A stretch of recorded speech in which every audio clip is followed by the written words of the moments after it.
Maranata familia, y bienvenidos a otra presentación más de nuestro seminario Descubriendo el Apocalipsis, tu vida nunca será igual.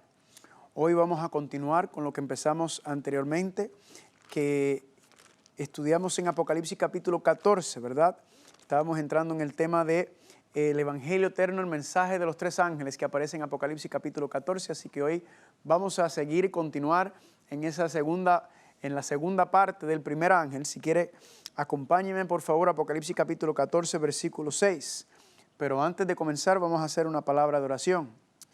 Padre Santo, te damos gracias por el privilegio y el honor que nos concede de estar aquí, en este lugar, para estudiar tu santa palabra. Y permite, Padre, que el tema de hoy, tu Espíritu Santo, nos pueda ayudar para no solamente entenderlo, sino también para vivir de acuerdo a él. Gracias por todo tu cuidado y gracias por siempre ser nuestro Dios. Y todo esto te lo pedimos en el nombre de Jesús. Amén. Dice Apocalipsis capítulo 14, versículo 6, y vi volar por el medio del cielo a otro ángel que tenía el Evangelio eterno, para predicarlo a los moradores de la tierra, a toda nación, tribu, lengua y pueblo, diciendo a gran voz: teme a Dios y darle gloria, porque la hora de su juicio ha llegado, y adorad a aquel que hizo el cielo, la tierra, el mar y la fuente de las aguas.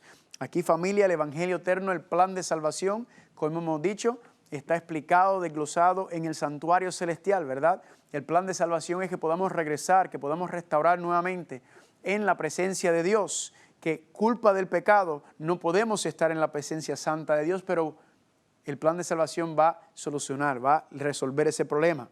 Y habíamos empezado en el tema anterior con esos 4 principios mencionados en el versículo 7. Teme a Dios, ¿verdad? El tema anterior, el temor de Dios, nos lleva a la obediencia de Dios, a la obediencia de su palabra. Darle gloria, ese va a ser el tema de hoy, porque la hora de su juicio ha llegado, será el próximo tema, y adorar a aquel que hizo el cielo, la tierra, el mar y la fuente de las aguas será el tema después de ese. Pero noten que dice el versículo 8, otro ángel le siguió diciendo: ha caído Babilonia, la gran ciudad, porque ha hecho beber a todas las naciones del vino del furor de su fornicación. Vamos a ver más adelante que Babilonia cae.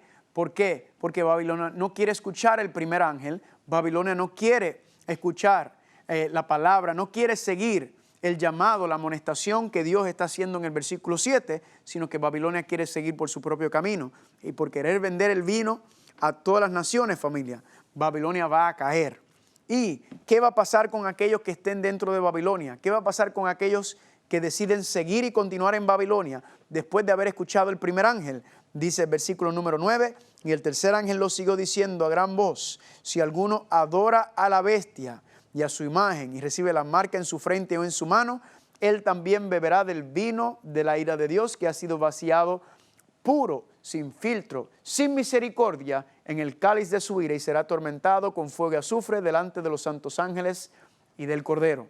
Noten, familia, que nos está diciendo, nos está advirtiendo que aquellos que pertenecen a Babilonia y aquellos que se queden en Babilonia después de haber escuchado este mensaje que será predicado a todo pueblo, nación, tribu y lengua, entonces, familia, lamentablemente va a recibir la ira de Dios. ¿Por qué? Porque han decidido continuar con la bestia, recibir la marca de la bestia, en vez de reconocer al Dios que nos creó y al Dios que nos ha salvado, que nos quiere redimir y nos quiere santificar.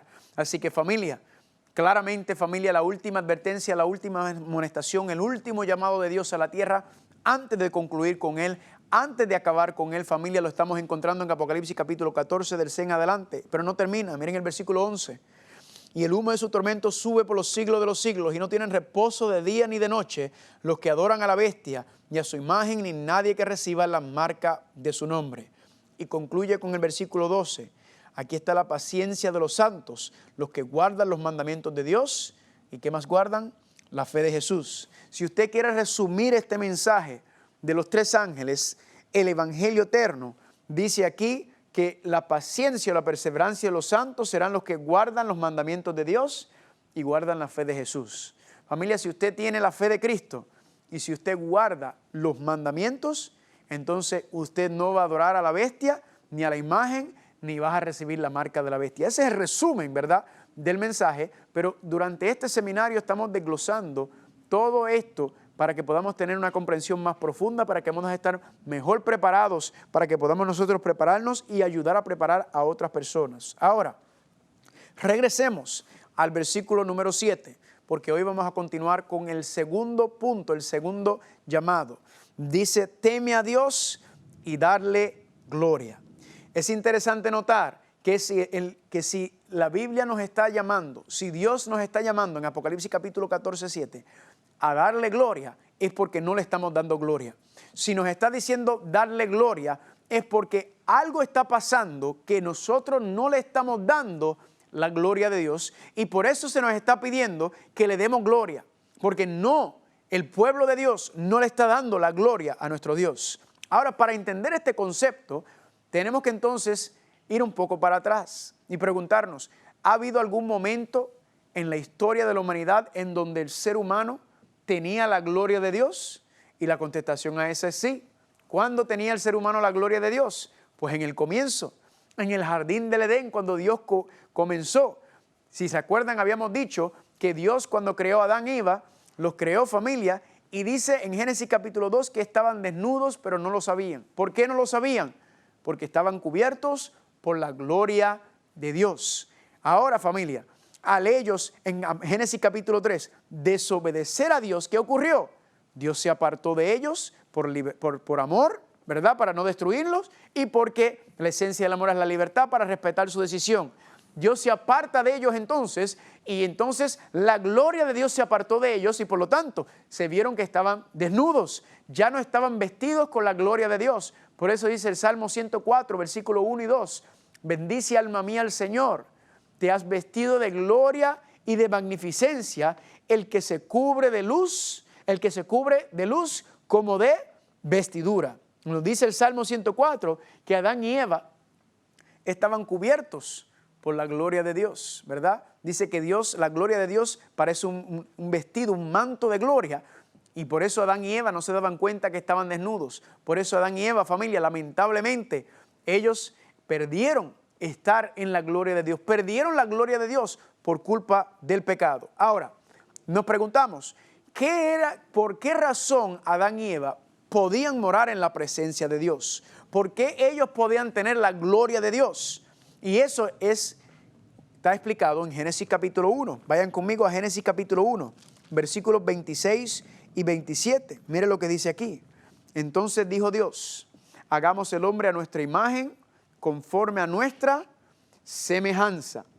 Y dice el versículo 27, y creó Dios al hombre a su imagen, a imagen de Dios le creó, varón y hembra. Aquí nos dice, familia, que Adán y Eva fueron creados a la imagen y semejanza de Dios. Ahora, podemos volvernos muy filosóficos con este asunto, pero para hacerlo de manera bien básica, ¿qué significa que Adán y Eva fueron hechos a imagen y semejanza de Dios? Significa que Adán y Eva tenían el carácter de Dios, reflejaban la imagen de Dios, y el carácter de Dios es santo, es puro. Adán y Eva entonces tenían un carácter también puro, santo, justo. ¿En el contexto de qué? Pues, ¿de qué es el carácter? El carácter está compuesto por varias cosas. Primero, por tus pensamientos. Segundo, por tus sentimientos. Y tercero, por tus deseos. Pensamientos, sentimientos y deseos. Y a base de esos tres es que el ser humano se comporta. El ser humano se comporta a base de lo que es, de quién es, de lo que refleja en su corazón, ¿verdad? Porque dice, tal cual es su pensamiento, tal cual es la persona. Nuestros pensamientos, nuestro carácter se refleja en lo que decimos, en lo que hacemos. Entonces, ¿cómo podemos entender esto? Sencillo, Adán y Eva reflejaban el carácter de Dios. Significa que los pensamientos, los sentimientos y los deseos de Adán y Eva eran un reflejo de quién es Dios. Y por eso ellos podían morar en la presencia de Dios. Por ello ellos podían vivir en la presencia de Dios. Pero ¿qué pasó? Entró el pecado, ¿y qué? Y se apartó la gloria de Dios de ellos. Ya no la contenían. ¿Por qué? Porque la presencia de Dios no puede estar ante nada impuro. Y si recuerdan, por haber comido del árbol, ¿qué decía? Decía que Adán y Eva, al darse cuenta que estaban desnudos, ¿cómo trataron de resolver el problema de la desnudez ahora? Cubriéndose con hojas de higuera. Ya no estaban cubiertos por la gloria de Dios, estaban avergonzados por su pecado. ¿Y qué hacen? Tratan de cubrirse con hojas de higuera. ¿Pero sirvió o no sirvió? Nos dice la Biblia claramente en Génesis capítulo 3, ¿verdad? Que no sirvió, que aun cuando Dios fue a donde ellos, ¿verdad? ¿Qué le dijo Dios? En Génesis capítulo 3, versículo 9, mas el Señor llamó al hombre Dios y le dijo, ¿en dónde estás tú? Y él respondió, oí tu voz en el huerto y tuve miedo porque estaba desnudo y me escondí. Y nosotros nos preguntamos entonces, vengan un momento, ¿acaso no se cubrió él? ¿Por qué si se cubrió con las hojas de higuera cuando escuchó la voz de Dios, Dios regresó con su gloria velada? ¿Por qué se escondió? Dice, porque estaba desnudo. Pues no tiene sentido eso. Claro, tiene sentido dentro del contexto espiritual de que por más que uno intente, por el esfuerzo humano que hace, como dice Hebreos capítulo 4:12, Dios ve todo y todo está descubierto ante los ojos de Dios. Así que Dios tuvo que entonces resolver el problema de su desnudez, no con hojas de higuera, sino con ¿qué? Cubriéndolo con la piel de cordero. Cuando dice en Génesis 3:21, claramente que Dios los vistió con túnicas de pieles. Así que Dios resolvió el problema, familia. Dios resolvió el problema de la vestimenta de la desnudez del pecado. Pero noten algo, aunque ese cordero representaba la misericordia y la gracia de Dios, el perdón de Dios, al ellos ser cubierto por la piel de cordero, familia, aún así Adán y Eva fueron echados de la presencia de Dios. Aún después de haber recibido el perdón de los pecados, ellos fueron sacados del lugar santísimo, de la presencia de Dios en el jardín del Edén. Y la pregunta es, ¿por qué? Si ya el cordero había muerto, si ya el cordero había dado representado el perdón de sus pecados. Y la contestación por qué fueron echados se encuentra en Génesis capítulo 5, versículo 3. Y dice así, vivió Adán 130 años y engendró un hijo, y noten lo que dice aquí, engendró un hijo a su semejanza, conforme a su imagen, y llamó su nombre Seth. ¿Qué es lo que está pasando aquí, familia? Que muchas personas, a veces me encuentro con hermanos, hermanas, y dicen, ay, yo fui creado a la imagen y semejanza de Dios.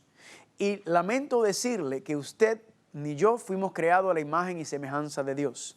La Biblia dice que cuando Adán engendró un hijo, él lo engendró a su imagen, conforme a su semejanza. Familia, ¿qué significa que los hijos de Adán y Eva fueron hechos a su imagen y semejanza?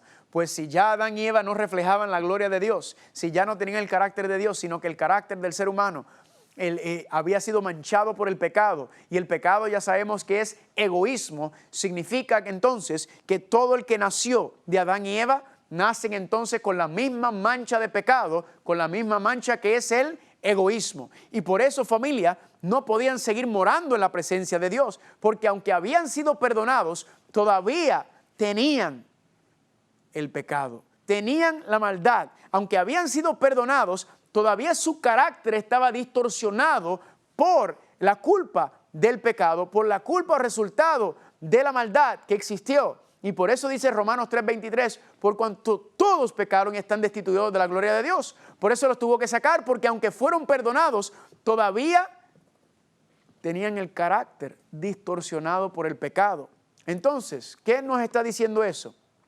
Significa que si el plan de salvación es regresar a los brazos de Dios, si el plan de salvación es regresar a la presencia de Dios, quiere decir que no podemos entrar como nosotros estamos hoy en día, con el carácter distorsionado, manchado por el pecado, porque la imagen y semejanza que tenemos es la imagen y semejanza de nuestros padres caídos. Entonces, ¿qué tiene que hacer Dios?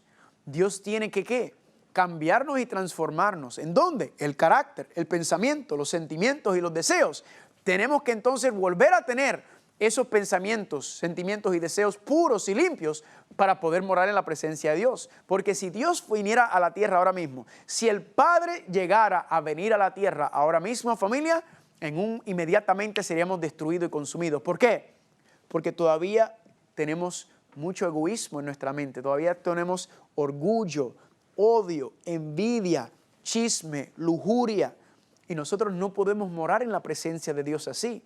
Entonces, aquí, familia, donde vamos a estudiar y entender qué es exactamente lo que tenemos que hacer para morar en la presencia de Dios. Pues claro, todo comienza con el Cordero. Todo comienza en la cruz del Calvario, familia. Cuando estudiamos y recuerdan el santuario, ese primer mueble que representa el plan de salvación dentro del santuario, ese primer mueble representa el primer paso que damos. Y cuando vamos al primer paso, el primer mueble es el altar de sacrificio que representa la cruz del Calvario, como habíamos estudiado anteriormente. Y en la cruz del Calvario, entonces, familia, venimos con fe, reconociendo, ¿verdad que sí? Reconociendo que somos pecadores y poniendo entonces, viendo lo que Cristo hizo por nosotros, por fe. La palabra fe es una unión de creer, confiar y obedecer. La fe no es solamente creer, porque la Biblia dice que los demonios creen y tiemblan, sino el creer, que es el aspecto intelectual, es también confiar, es también obedecer, es también caminar. Esa es la fe que dice la Biblia. La fe es una acción, la fe se vive, la fe se manifiesta en tu vida. Como dice en Santiago capítulo 2, que dijo que muéstrame tu fe sin tus obras y yo te mostraré mi fe por medio de mis obras. La fe es viva, es activa y se manifiesta poderosamente en la vida de uno, familia. Entonces, ¿qué pasó? Que venimos a la cruz con fe, confiando, sabiendo que el Señor, siguiendo los caminos del Señor en la cruz del Calvario. Pero hay un problema, que la cruz del Calvario sí resuelve la penalidad por el pecado, que es la muerte. Ese es el propósito de la cruz, ¿verdad? Pero la cruz en sí mismo no resuelve el problema del carácter distorsionado que tenemos nosotros. La cruz resuelve el problema de la penalidad del pecado, pero no el problema del carácter. Por eso fue que cuando Adán y Eva fueron cubiertos por la piel de cordero, ellos recibieron el perdón de los pecados, pero aún así fueron desechados, ¿verdad? Fueron destituidos de la gloria de Dios, perdieron su lugar que habían tenido por culpa del pecado. Y entonces, antes de volver a establecerlos nuevamente en el lugar que habían caído, entonces, ¿qué? Hay que hacer algo más. Por eso, familia, que el plan de salvación en el santuario no es solamente la cruz del Calvario, sino también, ¿qué? Hay más. Hay que seguir caminando. Recuerden, el santuario es como un GPS, es como un mapa que nos enseña, nos dirige, nos lleva para que podamos entender y saber qué es lo que Dios quiere hacer para morar con nosotros, porque la presencia de Dios, ¿en dónde está? ¿En dónde se encuentra Dios? En el lugar santísimo, ¿verdad? Entonces, si nosotros estamos en la cruz del Calvario, estamos iniciando el proceso de la salvación, hay que seguir caminando porque Cristo nos quiere llevar hacia la presencia del Padre. Y nosotros nos preguntamos entonces, ¿cómo puedo yo llegar? ¿Cómo puedo yo llegar a poder morar nuevamente en la presencia de Dios? ¿Cómo puedo vivir nuevamente en la presencia de Dios? Y por eso Cristo nos dice en Mateo capítulo 16, versículo 24, carga tu cruz y sígueme. Y yo pregunto, ¿y Cristo a dónde tú quieres que te siga? Cristo, ¿a dónde voy a seguirte?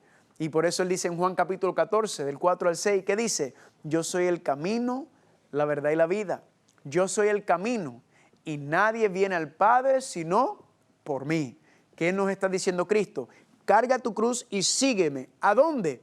En el santuario. Yo te voy a mostrar los pasos que hay que dar para regresar a la presencia de Dios. Yo te voy a mostrar los pasos que tenemos que dar para que podamos nuevamente tener esa relación con nuestro Padre Celestial, para que podamos poder morar y vivir nuevamente como Adán y Eva lo hicieron en el principio. El plan de salvación es ese. Por eso decía en Apocalipsis capítulo 21 que moraremos con Dios y Él estará con nosotros y será nuestro tabernáculo. Viviremos con Dios cuando se resuelve el problema del pecado. Pero para eso, familia, hay que pasar. Hay que seguir los pasos del santuario que Cristo nos llevó. Y cuando vimos, familia, ¿verdad? El primer paso, la cruz del Calvario. Ese es el primer paso, familia. Noten que la cruz del Calvario no es el plan de salvación. La cruz del Calvario es el comienzo del plan de salvación. Es la llave, el pasaporte que nos ayuda para comenzar ese camino de regreso a la presencia del Padre. El santuario nos enseña que hay más pasos que dar, que simplemente no, porque si nos quedamos en la cruz del Calvario, familia, Cristo no está en la cruz ya. Cristo se bajó de la cruz. Entonces, ¿qué Él nos dice? Mira, carga tu cruz y sígueme. No te quedes ahí. Continúa, camina conmigo y sigue los pasos. Y cuando entonces venimos al primer paso, a la cruz del Calvario, y vinimos entonces a lo que se llama el arrepentimiento, ¿verdad? Es interesante notar que cuando viene se dice arrepentíos, dice la palabra de Dios. La palabra arrepentimiento significa, en griego es la palabra metanoeo, Y cuando usted estudia la raíz de la palabra metanoeo, significa y está hablando de la mente, el intelecto, ¿verdad? El carácter, los pensamientos, sentimientos y deseos. Entonces, ¿el arrepentimiento qué es? El arrepentimiento no es que le diste un golpe a alguien y le pediste perdón. El arrepentimiento verdadero es un cambio de actitud, es un cambio de mente, es un cambio de carácter. ¿Por qué? Porque ¿dónde está el problema, familia? El problema no existe en mi meñique, el problema no existe en mi rodilla, el problema no existe en mi oreja, el problema ¿dónde existe? En mi mente. El problema es mi mente, nuestra mente, que está ¿qué? Contaminado con el egoísmo, con el pecado, con el orgullo, con la vanidad. Todo eso entonces, familia, es el arrepentimiento, es un cambio de actitud, es un cambio en los patrones de pensamiento que tenemos. Tiene que limpiar y deshacer y recrearnos nuevamente para que podamos morar en la presencia de Dios. Así que cuando hablamos del arrepentimiento, cuando estamos dando ese primer paso en Cristo Jesús, entonces vemos que el arrepentimiento, a mí me gusta explicarlo en 3 pasos, el arrepentimiento. El primer paso del arrepentimiento es el reconocimiento del pecado y la maldad. ¿Por qué el primer paso? Porque familia, si usted no reconoce que Cristo murió por sus pecados, entonces familia, entonces no hay nada que hacer ahí. El primer paso es reconocer, identificar, Cristo murió por mis pecados y decir, qué terrible lo que ha pasado. Qué terrible que mi pecado haya matado a mi Señor Jesucristo. Ahora le pregunto, ¿cómo usted identifica el pecado? ¿Por medio de qué? El pecado es ¿qué? Transgresión de la ley. Nuevamente los 10 mandamientos están aquí en el plan de salvación estableciéndose y mirándose, ¿verdad? Como están en el lugar santísimo dentro del arca del pacto, pues el reconocimiento del pecado, identificar el pecado que fue lo que mató a Cristo. Pero ahora viene la segunda parte del arrepentimiento. Y la segunda parte del arrepentimiento no solamente reconoces tus pecados, sino que ahora los confiesas. Primera de Juan capítulo 1 versículo 9 dice, si confesamos nuestros pecados, Él es fiel y justo para perdonar nuestros pecados y limpiarnos de alguna de la maldad. No, familia. Ahí primero dice, sí, condicional. Yo confieso mis pecados, Él me va a perdonar, pero tengo que confesarlos para que me los perdone. Y 2, ¿qué va a hacer cuando me perdone? Me va a limpiar de toda la maldad. Y yo digo, gloria a Dios por eso. ¿Por qué? Porque el problema es ese. El problema es la maldad, el egoísmo, el pecado. Y Dios promete limpiarnos completamente de la maldad, limpiarnos completamente del orgullo y de todo eso que tenemos que no nos permite morar en la presencia de Dios. ¿Cuántos dicen amén? Ahora, no solamente es reconocimiento del pecado, 1, no solamente es la confesión del pecado, 2, sino también la tercera parte del arrepentimiento es apartarnos del pecado. Dice Proverbios capítulo 28, versículo 13, el que encubre sus pecados no prosperará, mas el que los confiesa se aparta para alcanzar misericordia. Gloria a Dios. El que se confiesa, y se aparta, alcanzará misericordia. Así que hay que reconocerlo, hay que confesarlo, hay que entonces, ¿qué? Apartarse de nuestros pecados. Hay que confesarlos y apartarse. Pero aquí es donde surge el problema. Porque ¿cómo puedo yo apartarme de mis pecados? ¿Cómo puedo apartarme del ser egoísta cuando es parte de nuestra naturaleza? Es imposible, familia. Es imposible apartarnos de aquello que somos. Pues familia, aquí es donde viene el próximo paso en el santuario. Hasta ese momento estábamos en la cruz del Calvario. Ahora viene el próximo paso en el santuario. Y cuando miramos el santuario, familia, encontramos lo que se conoce como el lavacro, ¿verdad? Estamos en el patio todavía. Encontramos lo que se llama el lavacro. ¿Y qué ocurría, familia, en el lavacro? Pues si usted lee en Éxodo capítulo 30, del 17 al 21, dice, estamos mirando en el viejo pacto, dice que los sacerdotes, antes de entrar al santuario, tenían que lavarse las manos y los pies. Si los sacerdotes no se lavaban las manos y los pies y trataban de entrar al santuario, hubieran estado impuros y la presencia de Dios lo hubiera consumido en el mismo instante. ¿Qué nos está diciendo esto, familia? Nuevamente, nosotros no vamos a entrar en la presencia de Dios como nosotros queremos, como a mí me gusta, como a mí me conviene, sino nosotros vamos a entrar en la presencia de Dios como Él dice, Él establece, porque Él es el santo, Él es el puro y Él es el que nos está dando las instrucciones para que podamos morar en su presencia, porque Él no va a ser destruido, somos nosotros los que seremos destruidos por su presencia. Si tratamos de entrar de manera impura, si tratamos de entrar sin estar completamente limpiados de todo lo que está. Así que tiene que limpiarse, hay que lavarse antes de entrar al santuario los sacerdotes. Cuando miramos a Cristo Jesús, ¿verdad? Cristo Jesús cuando murió en la cruz del Calvario, luego entonces el altar de sacrificio, ya habíamos hablado que el lavacro representa la resurrección de Jesucristo, según Romanos capítulo 6, versículo 3 al 6.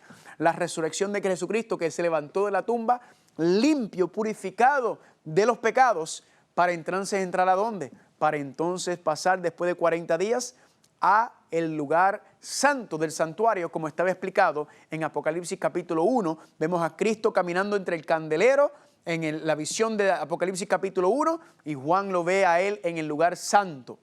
Significa entonces, familia, que si tenemos que seguir los pasos de Cristo para regresar a la presencia del Padre, porque Él nos está enseñando el camino, Él nos está enseñando la vía, Él nos está enseñando la manera de regresar a la presencia del Padre. Si comenzó en la cruz Cristo y luego pasó por el lavacro, ¿verdad? La resurrección de Cristo, y para luego entrar en el lugar santo y luego en el lugar santísimo. Familia, significa que usted y yo también tenemos que pasar por el lavacro. Y la pregunta es entonces, después que venimos a la cruz del Calvario, ¿cuál es el próximo paso? ¿Qué representa el lavacro para nosotros? Pues Hechos capítulo 2, versículo 38 dice, arrepentíos y sed bautizado cada uno de nosotros en el nombre de Jesucristo. ¿Cuál es el próximo paso, familia? Es después del arrepentimiento, según Hechos capítulo 2, 38, arrepentirse y bautizarse. Así que mirando el plan de salvación, el próximo paso es el bautismo después de haber reconocido a Cristo Jesús. Después de haber arrepentido, después de haber aceptado a Cristo Jesús, el próximo paso es bautizarse. Ahora, ¿qué significa la palabra bautismo? Porque hay un poco de controversia en cuanto al asunto de lo que es el bautismo adecuado.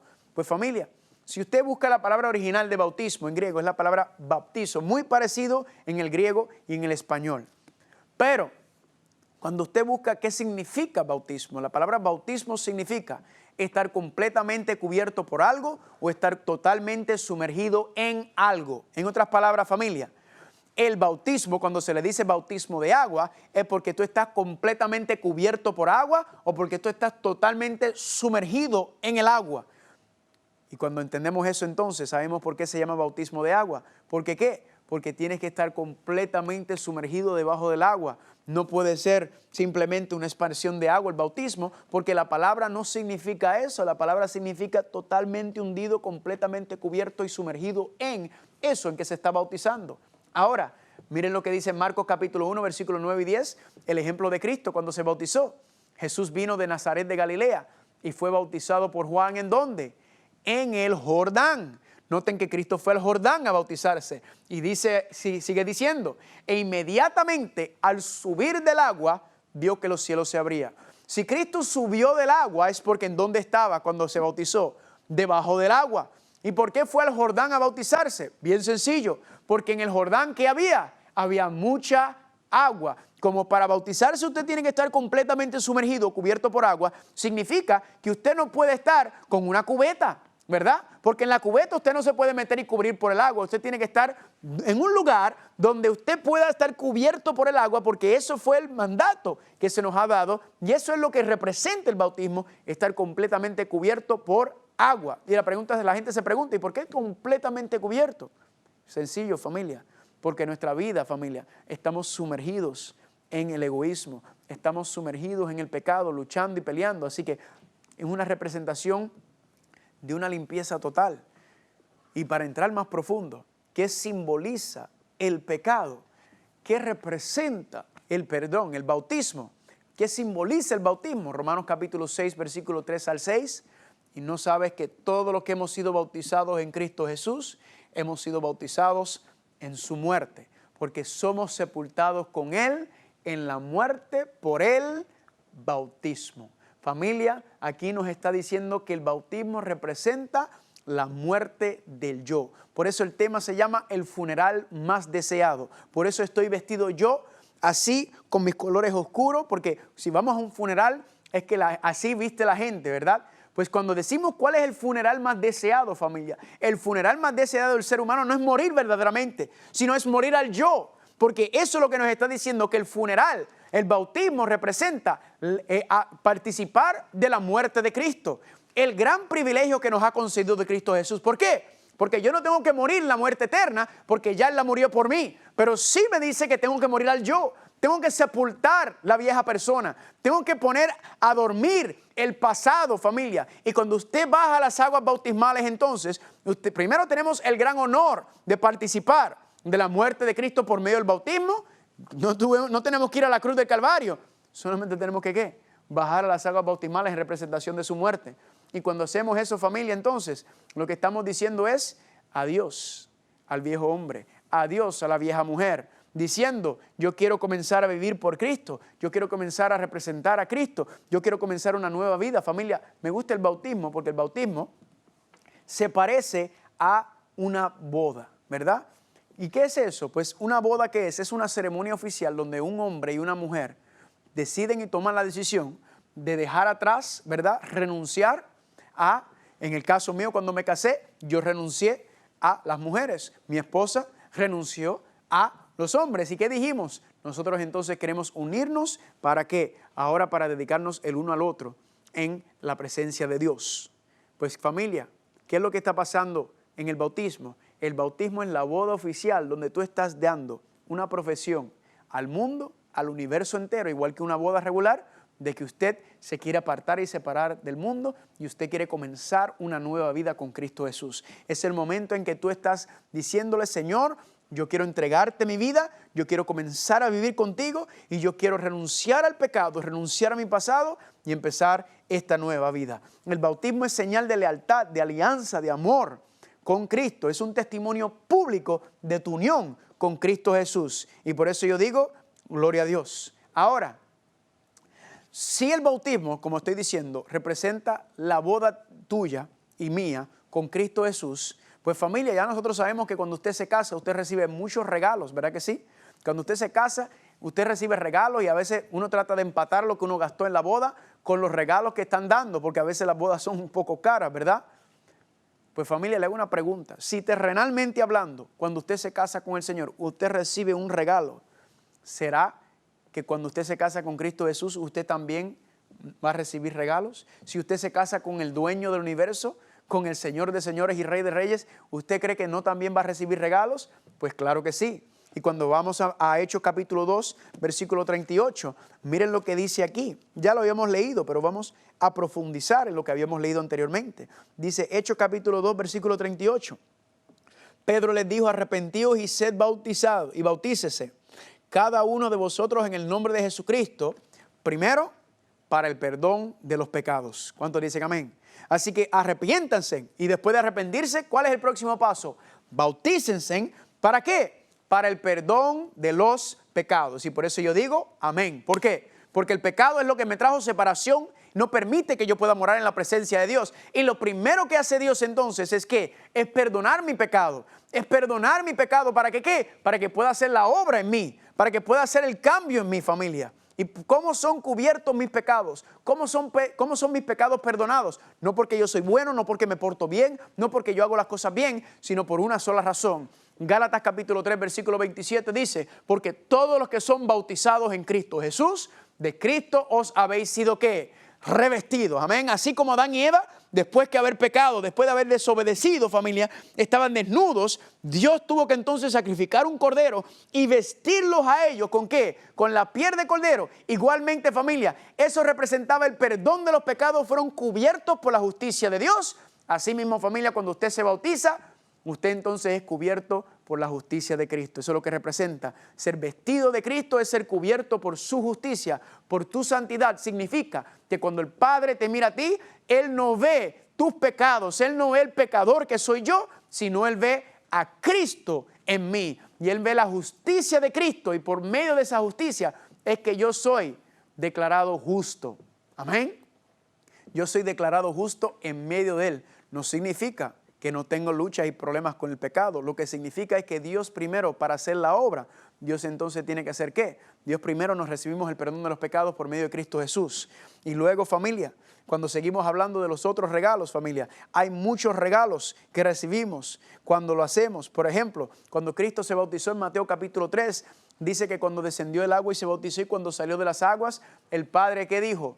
Ese es mi Hijo amado en quien tengo complacencia. Igual usted, cuando usted sale de las aguas bautismales, el Padre también declara desde el cielo, ese es mi Hijo y ese es mi hija amada. En otras palabras, familia, Dios te adopta dentro de su familia. Quizás tú has sido rechazado por tu papá, tu mamá, te maltratan, no te quieren.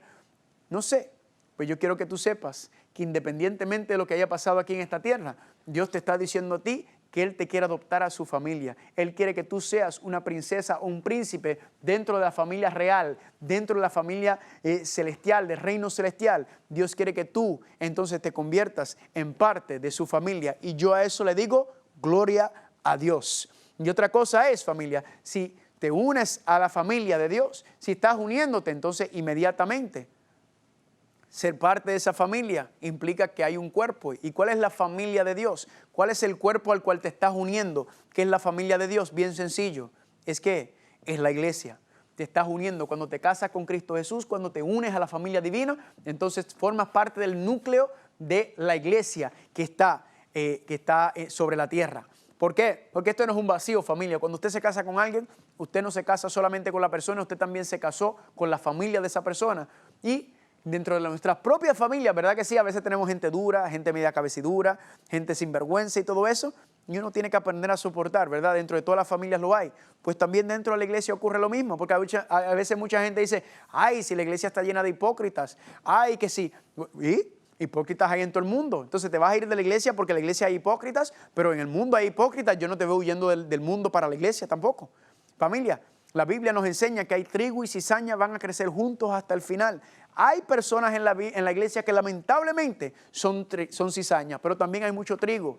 Así que usted aférrese al trigo, usted sigue el trigo, usted conviértase en discípulo del trigo para que entonces usted sepa lo que es caminar con el Señor. Y el trigo, ore por ellos, dele testimonio que el Señor para que el Señor eventualmente ellos abran su corazón y le den la oportunidad. Otro regalo que recibe familias es la promesa de la resurrección, ¿verdad? En el mismo versículo de Romanos capítulo 6, versículo 3 al 6, dice que aquellos que habéis muerto con Cristo, también resucitarán con ellos. Significa que aunque pases por la primera muerte, no tienes que temer la segunda muerte, porque Cristo te va a resucitar y te va a dar la vida eterna, familia. Y recibimos también el pasaporte, ¿verdad? El pasaporte para ser ciudadanos de la nueva patria, de la patria celestial, de la nueva Jerusalén, ¿verdad? Y muchos otros regalos y bendiciones que recibimos que, familia, no da tiempo aquí para explicar, pero sí quiero explicar el último regalo que vamos a hablar en esta tarde, en esta presentación, es lo que está explicado aquí, porque es el que está directamente relacionado con el asunto del carácter. Recuerden, como usted y yo estamos ahora mismo, como pensamos, nuestros deseos, nuestros sentimientos, no podemos ir al reino de los cielos. Tienen que ser transformados, tienen que ser cambiados para que podamos morar en la presencia de Dios nuevamente, porque necesitamos el carácter de Dios restaurado en nosotros para morar en su presencia. ¿Y cómo Dios va a hacer eso? Pues regresamos a Hechos capítulo 2, versículo 38 y dice, Pedro les dijo, arrepentíos y bautícese cada uno de vosotros en el nombre de Jesucristo, primero para el perdón de los pecados y segundo para recibir ¿qué cosa? El don del Espíritu Santo. En otras palabras, familia, cuando tú te bautizas, familia, el Espíritu Santo, al recibir el perdón de los pecados, significa que entonces la justicia de Cristo te cubre y ahora tu cuerpo se convierte en un templo, dice la palabra de Dios. El Espíritu Santo, entonces, anteriormente a eso, te estaba dando las evidencias, te estaba dando las pruebas, te estaba mostrando lo que quiere hacer. Pero cuando te bautizas, el Espíritu Santo entonces literalmente entra dentro de ti y comienza lo que se llama o lo que se conoce como el proceso de la santificación, la limpieza, la purificación. El Espíritu Santo empieza a sacar el sucio del mundo, empieza a sacar ese mal, ese carácter explosivo, ese odio, esa envidia, ese orgullo, esa lujuria, ese chisme. El Espíritu Santo, ¿verdad? Podemos decir que es como un car wash, ¿verdad? Y nos está pasando y nos está limpiando y nos está purificando. Purificándonos y limpiándonos, ¿para qué? Para poder morar en la presencia de Dios. Cuando miras el santuario, eso es lo que Dios está haciendo, moviéndote por ahí, por cada paso, para que puedas morar en el lugar santísimo, en la presencia de Dios. Gloria a Dios por eso. Y este proceso, familia, por el cual el carácter de Dios, la imagen y semejanza de Dios es restaurado nuevamente en nosotros, se conoce como la santificación. En el momento en que te bautizas, recibes el perdón de los pecados y el don del Espíritu Santo. Y el Espíritu Santo empieza a hacer ¿qué? A santificarte, a limpiarte, a purificarte. Ahora la pregunta es, ¿en dónde ocurre este proceso de la santificación? ¿En dónde es que se lleva a cabo, familia? Pues cuando miramos el santuario nuevamente, vemos que la cruz del Calvario. Vemos entonces el altar de sacrificio, el próximo es el lavacro, que representa el bautismo. Pero luego del bautismo, ¿qué significa? ¿Te vas a quedar en el bautismo y ya? ¿Se acabó? No, porque si te quedas en el bautismo, todavía no has llegado a la presencia del Padre. Noten, familia, que hay que seguir cada paso. Y cuando usted entonces se bautiza, ahora la Biblia nos enseña que hay un próximo paso que hay que hacer. Y es cuando entramos entonces en la experiencia del lugar santo. Y cuando entramos a la experiencia del lugar santo, encontramos que hay 3 muebles en el lugar santo. ¿Cuáles son los 3 muebles que están en el lugar santo? Los panes de la proposición. Si yo estuviera entrando al santuario, mano derecha, panes de la proposición, de frente al altar de incienso, a mano izquierda está el candelero. ¿Y qué representan esos 3 muebles, verdad? Donde se llevaba a cabo el continuo. Recuerden el arrepentimiento, ¿verdad? El continuo. La pregunta es, ¿qué es lo que representan esos 3? Pues los panes de la proposición representan el pan, la palabra de Dios. El altar de incienso, si recuerdan, en Apocalipsis capítulo 8, del 1 en adelante nos enseña que el altar de incienso era donde subían las oraciones de los santos, con el humo que representa los méritos de Cristo Jesús. Por eso nuestras oraciones son escuchadas. ¿Por qué? Porque ascienden por medio de Cristo Jesús. Y a mano izquierda el candelero, la luz, ¿verdad que sí? La testificación. Y vamos a ver que estos 3 muebles son los que componen la base de la convivencia diaria cristiana con Cristo Jesús. Aquí está la clave. Escúcheme bien, usted no se puede quedar en la cruz del Calvario solamente. Usted tiene que dar el próximo paso, que es el bautismo. Y después del bautismo, usted tiene que dar el próximo paso, que es ¿qué? Ahora tu comunión continua y diaria con Cristo Jesús por medio de la palabra de Dios, por el estudio de la palabra, la oración y compartir tu fe, la testificación. Y cuando yo hablo con personas, familia, donde voy a dar seminarios, cuando hablo con personas, siempre vienen a decirme, ay, por favor, pastor, ayúdame, porque mi vida espiritual está decaída, mi vida espiritual no hay gozo, no hay alegría. Y yo le pregunto las mismas 3 preguntas, familia, el lugar santo, los 3 muebles, están las 3 preguntas. Le pregunto, hermano o hermana, ¿usted está orando? Perdón, el primer mueble, ¿usted está estudiando su Biblia? Ay, yo a veces leo el Salmo 23 cuando tengo problemas. Ya yo sé, cuando me contestó esa primera pregunta mal, que ya yo sé por dónde va esto.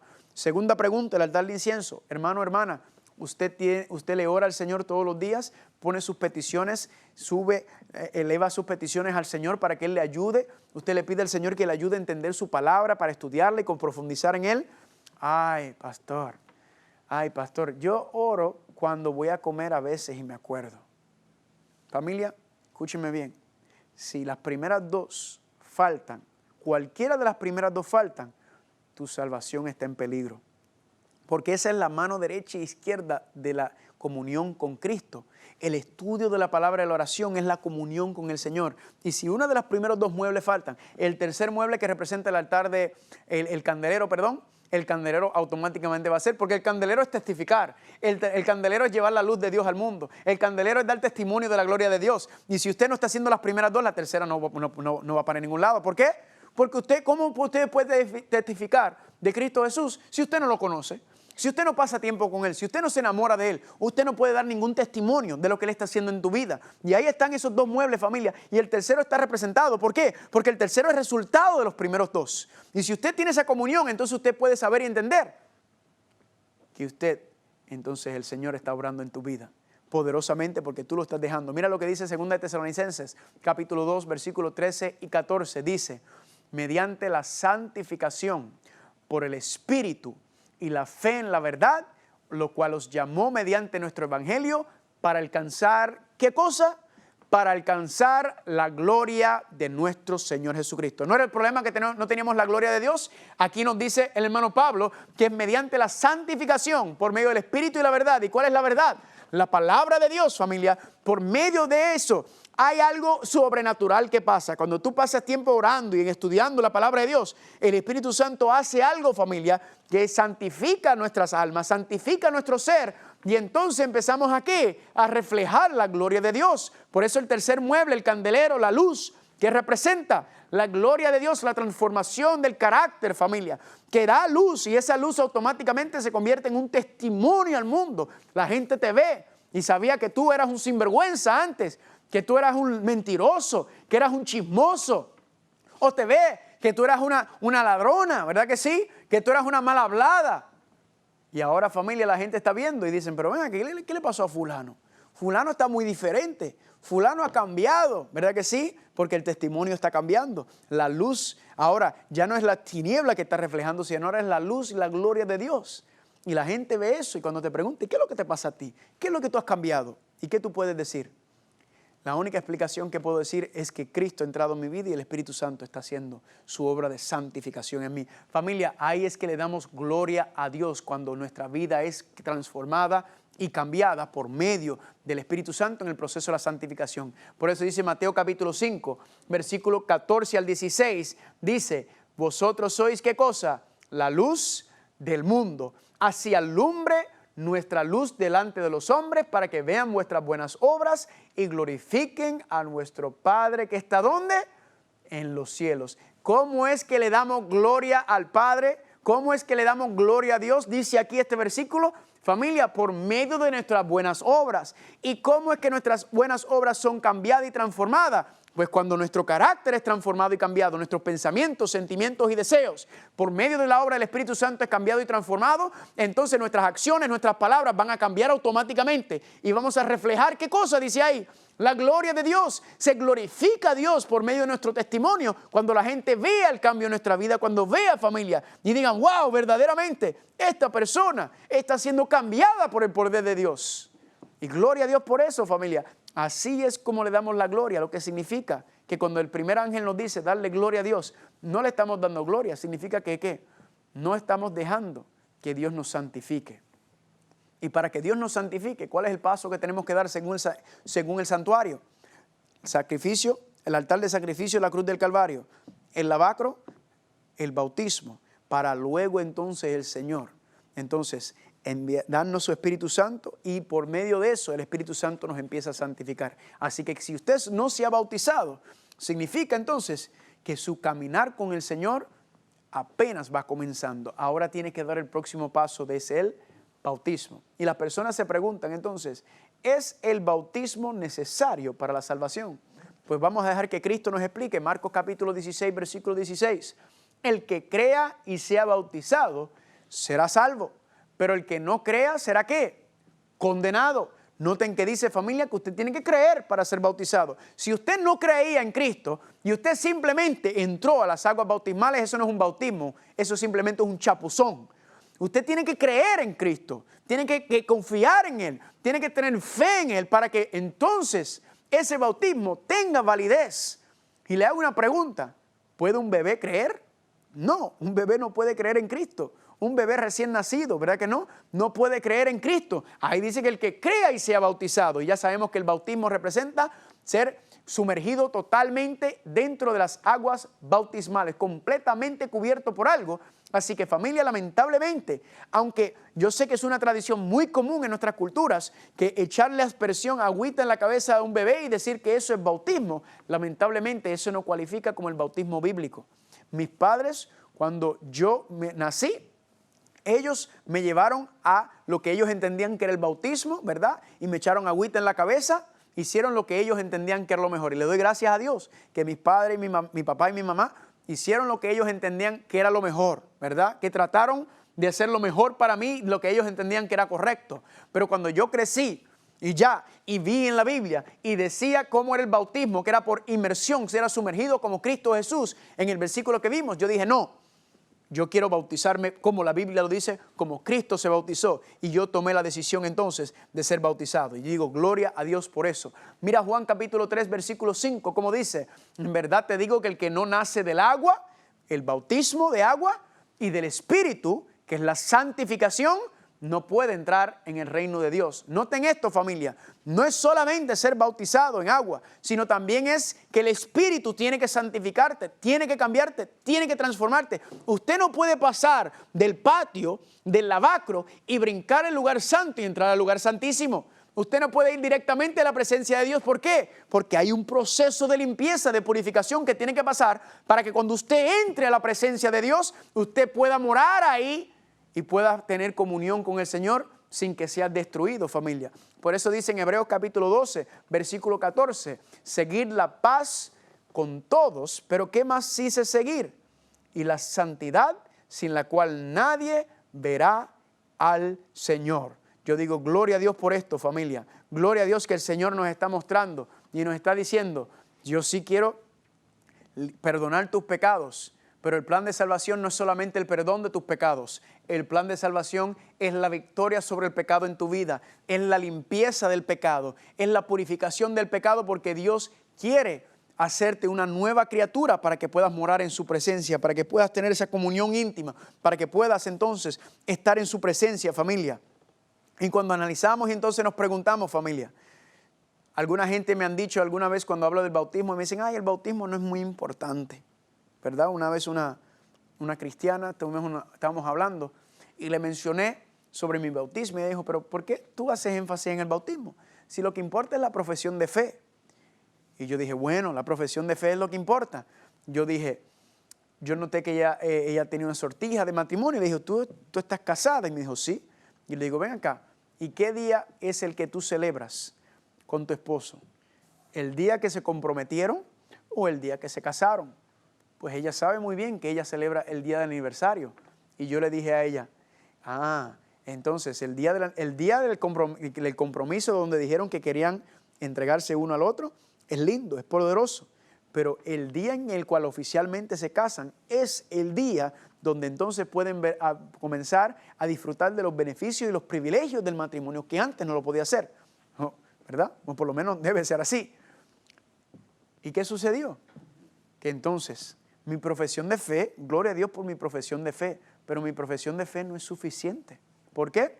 Porque el mismo Jesucristo lo dijo en Mateo capítulo 7, versículo 21, cuando dice, no todo el que me dice, Señor, Señor, entrará al reino de los cielos, sino los que hacen la voluntad de mi Padre. Los que viven de acuerdo a la voluntad de mi Padre, esos son los que van a entrar al reino de los cielos, lo que significa que tu profesión de fe no sirve para nada si tu profesión de fe no va conforme y de acuerdo con tu vida, con tus obras. Si esas cosas no van a la par, familia, entonces nada, porque tú puedes estar haciendo muchas buenas obras y haciendo buenas cosas, pero si tú no has hecho una profesión de fe, nada. Igualmente puedes hacer una profesión de fe, pero si en tu vida no se está viendo que tú estás reflejando y caminando como el Señor Jesucristo, entonces ¿qué? Entonces es una pérdida de tiempo. La Biblia le llama hipócrita, actor en la palabra de Dios. Y muchas personas entonces a veces, no solamente cuando se habla del bautismo, muchas personas a veces me dicen, oh, Carlos, me he alejado, me he apartado del Señor. ¿Será que el Señor no puedo regresar? No, claro que sí. El hecho de que lo estás pensando solamente me indica que el Espíritu Santo todavía está obrando en ti, que todavía tienes el deseo y el anhelo. Esa es la obra del Espíritu Santo. Y una persona que se aleja, que yo le digo, bueno, deberías que yo me rebautizaría. Primero Dios, que nunca ocurra esto, pero si yo me alejara, si yo me apartara, yo regresaría a la iglesia. Yo sería el primero en decirle al pastor, por favor, rebautízame. Y alguna gente dice, pero ven acá, ¿el rebautismo es bíblico? Claro que sí. Si usted va al libro de Hechos capítulo 19, ahí nos da la historia, el ejemplo de cuando Pablo se encontró con unas personas que habían sido bautizados por agua, parece que habían sido bautizados por Juan, ¿verdad? Y dice ellos, y Pablo le quería hablar del Espíritu Santo, de la santificación. Y ellos dijeron, nosotros nunca hemos escuchado del Espíritu Santo y la santificación. Y Pablo le dijo, pues entonces, después de haberle explicado lo que es la vida cristiana, después de saber lo que es caminar con Cristo, quizás ellos por su ignorancia, por su cosa no lo hicieron, entonces dice en Hechos capítulo 19 que fueron rebautizados en el nombre de Cristo Jesús, familia. Y otro regalo también, ¿Qué sucede cuando uno se bautiza? ¿Qué sucede cuando uno baja las aguas bautismales? Es que tu nombre es escrito en el libro de la vida del Cordero. Un precioso regalo, familia, que represente el bautismo. Tu nombre en ese momento pasa a escribirse en el libro de la vida, pasa a ser parte del registro de aquellos que han dado su vida, que son declarados hijos e hijas de Dios. El bautismo, familia, en ese momento tu nombre es escrito en el libro de la vida del Cordero. Pregunta, ¿el nombre puede ser borrado del libro de la vida? Claro que sí. Éxodo capítulo 32, versículo 33 dice, al que pecare contra mí, a este raeré yo de mi libro. Claramente dice el Señor, el que vive en contra mía, el que no camina conmigo, entonces su nombre no puede estar ahí. Lo que significa, familia, que si tu nombre fue escrito en el libro de la vida cuando te bautizaste, cuando te entregaste al Señor, si te apartaste, si te alejaste, si le diste la espalda al Señor, entonces significa ¿qué? Que tu nombre fue quitado del libro de la vida. Y alguna gente a veces dice, ¡ay, pero cómo va a ser eso! Miren Apocalipsis capítulo 3, versículo 5, ¿qué dice? El que venciere, el que perseverare, será vestido de vestiduras blancas, mas no borraré su nombre del libro de la vida. Significa que tu nombre puede ser borrado del libro de la vida, significa que tu nombre puede ser quitado del libro de la vida si no perseveras, si no te mantienes firme, si no te mantienes ahí, te apartas. Lo que significa es que si te apartas, te alejaste, dejaste de orar, de estudiar, dejaste de estar en la iglesia, te fuiste al mundo y ahora estás regresando y quieres decirle al Señor, perdóname, Señor. Entonces, ¿qué harías? Pues yo me rebautizaría, familia. Yo no le puedo obligar a usted a hacer lo que usted no quiere hacer. Mi deseo y mi anhelo sería de ser rebautizado. Y alguna gente me dice, pero ven acá, cuando me bautice, no me puedo bautizar todavía porque es que voy a seguir pecando. Pues familia, el problema desde el comienzo es que ya nacemos con esa deficiencia, ese virus. El asunto aquí, familia, es que la única manera que tú puedas caminar y vivir de acuerdo a la palabra de Dios es que tienes que ser bautizado, arrepentirse, bautizarse, recibir el don del Espíritu Santo y empezar la santificación. Y la palabra de Dios dice bien claro, familia, que vas a caer, porque Proverbios 24:16 dice que el justo cae 7 veces, pero vuelve a levantarse. Caerse 7 veces es caer y caer y caer y caer, pero vuelve y se levanta. Pero miren cómo te levantas. El Salmo 37:24 dice, cuando cayere no quedará postrado, porque el Señor te sostiene con su mano. Y por eso yo digo, gloria a Dios. El Señor, familia, cuando caemos, al igual que un recién nacido que está aprendiendo a caminar, ¿verdad? Que tiene las pernitas así como espagueti, se cae el bebé. ¿Y qué usted hace cuando el bebé se cae? ¿Usted lo deja ahí, lo rechaza, ay, déjalo ahí tirado? No, usted agarra a ese bebé y le dice, vamos otra vez, papi, vamos otra vez, mami, yo estoy aquí contigo. Ese es el Dios a quien yo le sirvo. Ese es el Señor que yo honro, a mi Dios, que está ahí, no importa que caiga, familia, siempre y cuando que yo quiera levantarme y seguir con Él, ahí está Él siempre para seguir dándome la mano. Dios no nos da la espalda, nosotros somos los que le damos la espalda. Y yo te pregunto, ¿cuánto tiempo llevas tú con la espalda a Dios? Ya es tiempo de que honres la muerte de Cristo, de que cumplas verdaderamente con lo que decimos, que somos cristianos, que queremos seguir al Señor y que ¿qué hagas? ¿Por qué te detienes? Dice, levántate y bautízate en el nombre de Jesucristo. Es hora de que te bautices para que Dios pueda hacer la obra de santificación que quiere hacer en ti, para que puedas prepararte para morar en su presencia santa. Es parte del plan de salvación, así que si no lo has tomado, yo espero que tomes esa decisión.